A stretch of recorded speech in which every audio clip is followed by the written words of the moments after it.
সম্মানিত দর্শক ও শ্রোতা মণ্ডলী, আপনাদেরকে জানাই প্রীতি ও শুভেচ্ছা।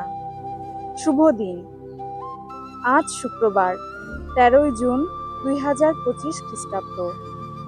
আজ আমাদের জন্য ঐশবাণী সাধু মথি লিখিত মঙ্গল সমাচার, 5 অধ্যায় 27 হতে 32 পদ। পাঠ করছি আমি প্রিয়া ইমেলদা হাসদা। পাঠের শিরোনাম অসুচিতা ও স্ত্রী পরিত্যাগ সম্পর্কে যিশুর সতর্কবাণী।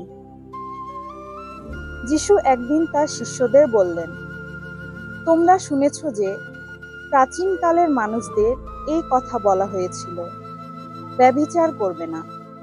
কিন্তু আমি তোমাদের বলছি, যে কেউ কোনো স্ত্রীলোকের দিকে লালসার চোখে তাকায়, সে মনে মনে তার সঙ্গে ব্যভিচার করেই ফেলেছে। সুতরাং তোমার ডান চোখ যদি তোমার পতনের কারণ হয়, তবে তা উপড়ে ফেলো, দূরে ফেলে দাও।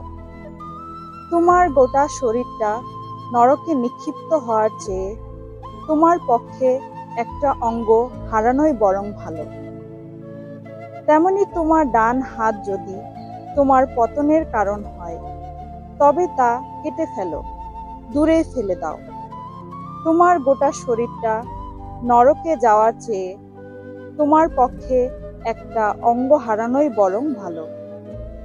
প্রাচীনকালে এই কথাও বলা হয়েছিল, যে কেউ নিজের স্ত্রীকে ত্যাগ করে, সে তাকে ত্যাগপত্র দিয়েই তা করুক। কিন্তু আমি তোমাদের বলছি, যে কেউ অবৈধ সম্পর্কের কারণে ছাড়া অন্য কোনো কারণে নিজের স্ত্রীকে ত্যাগ করে, সে তাকে ব্যভিচারের পথেই নামিয়ে দেয়।